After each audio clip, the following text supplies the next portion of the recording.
Masakit dito sa may, ano ko, yung lower back, sa may likod. Sige. Bewang. Ano mo muna, i-release mo muna yung mga jacket mo, mga bag mo. Yan. Ito 2 years na. Oo. Tapos may pumipitik dito. Itong buto na to, master. Alam mo kung ang tawag dyan? Ito yung sinasabi mo, ito yung tinuturo niya, yung joint dito.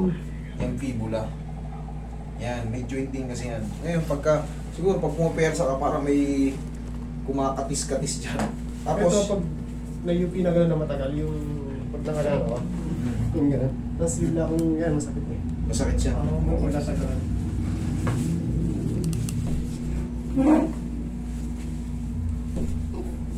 Relax na. Tayo ka, idol.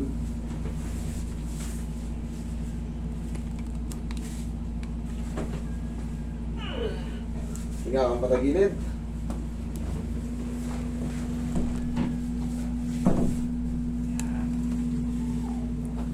Hindi mo susulit pag hindi kayo ka-short eh. Mahigpit yung dulo ng ano mo eh. Relax lang. Isa pa. Kabilang side. Pectus yun para sa baba. Pectus cavalis. Yan. Okay, relax. Ihaya ka idol. Ihaya. Yan. Itingin natin yung umiipit dito. May maipit daw dito isa. Yan. Sa fibula.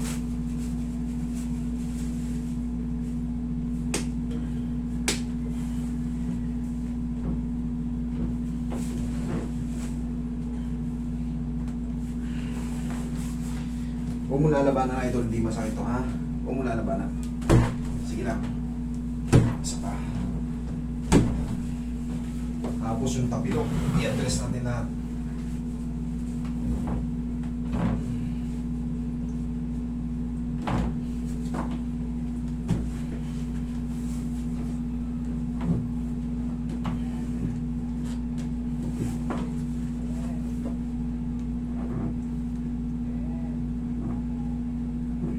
One more. Sapul. Okay, baba.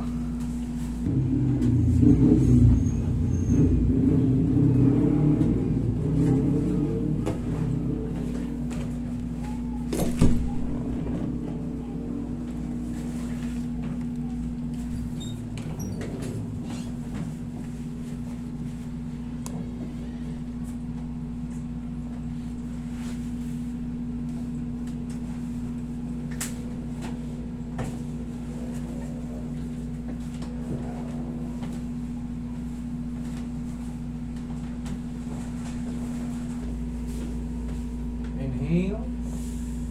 Exhale. Diyan lang muna. Huwag tatayo.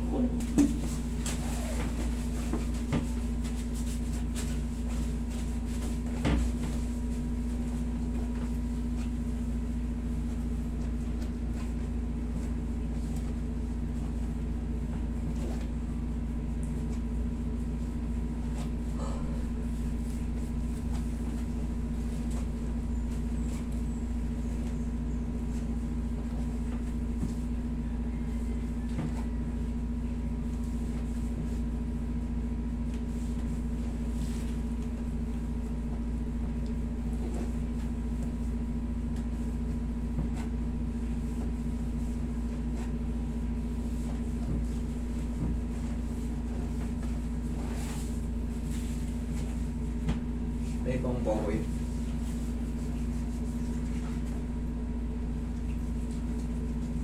Pag in-adjust, yung pain na ganito kailangan. Tapos pag humina na siya, mga 1, 2, 3 araw, 4, ayos na yan.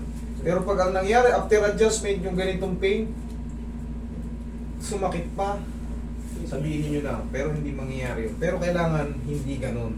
Ibig sabihin may maling na-adjust. Kailangan humina yung pain, hindi lalong sumakit. Kahit saan kayo pumunta, kailangan ganun ang maramdaman nyo. Pag lalong sumakit, ibig sabihin may problem yung adjustment.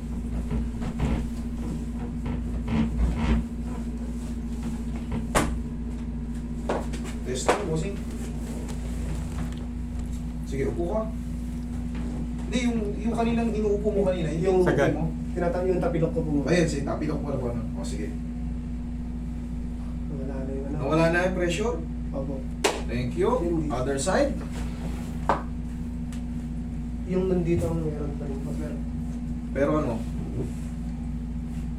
Bago or hindi? Pero ano? Oh, may pinagbago naman. May nagbago naman. May konti na. Konti na lang o kalahati pa? Ano? Basta pag nagbago, basta kailangan pababa, hindi pasakit ha. Kailangan pag nagbago pa ganun. Check mo. Sige, para bago ka lumabas, para maayos natin na maayos. Pag pinipindot to, meron pa rin dito. Pag pinipindot, pero yung Ah. press, Yung pag yung press, sige. ano, hindi naman nag-ano pa. Di na? Okay, thank you. Bossing, ganito yan. Kaya siyempre pag pinipindot mo yung swelling doon o yung tissue ron na naiipit doon na siyempre namamagay sa tagal. Pag pinipisil, medyo talagang tatamaan yung sakit. Pero yung kaninang movement na wala na or humina na, antay lang tayo ng mga ilang araw. Okay, tapos sa balakang naman, tayo ka. Gawin mo to. 1, 2, 1, 2. O check mo, upo tayo, mabilis. Ano naman yung balakang mo? Okay naman? Okay naman po. Pero pag master, ano eh, itong pag halimbawa, okay siya ngayon, tapos bigla akong nagbuhat. Tapos Ganun talaga, kinabukasan, ganito yan. Sabihin na natin, nagbuhat ka, master, sumakit ulit. Pagka meron kayong back pain or talagang iniinda nyo na siya palagi lang, ibig sabihin po nun, meron na pong discompression. So for the meantime, pagka nagpa-treat kayo or nagpa-treatment kayo ng back pain or nagpa-adjust kayo, huwag muna kayo magbuhat na mabigat kasi yung compression, hindi na po yan nagre-regenerate. Nananatili, dating ganito yung disc, napirat. Hindi na po siya umaangat. Hindi katulad ng mga spinal nerve o yung mga ganito, nagre-regenerate siya pag nakapag-vitamin tayo at na-decompress. So sabi ni sir, master, paano yan? Pag nagbuhat ako, sumakit ulit.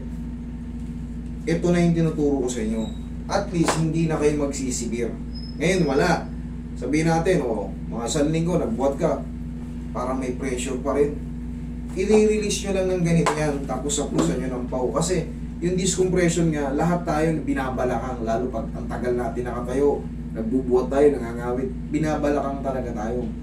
Pero dumarating ang panahon na yung talagang, grabing sakit talaga.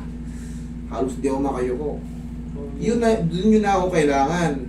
I-adjust natin. Pero pagka yung parang alam mong may pingpila ng konti, parang hindi kayo magsibir, parang hindi kayo umabot sa sukdulan. Nadidecompress na siya kagad, tapos haplosan nyo ng pau. Okay? Kasi nandyan na yan. Iwasan mo lang magbuhat ng sobrang bigat. Okay? Idol? Okay po. Thank you.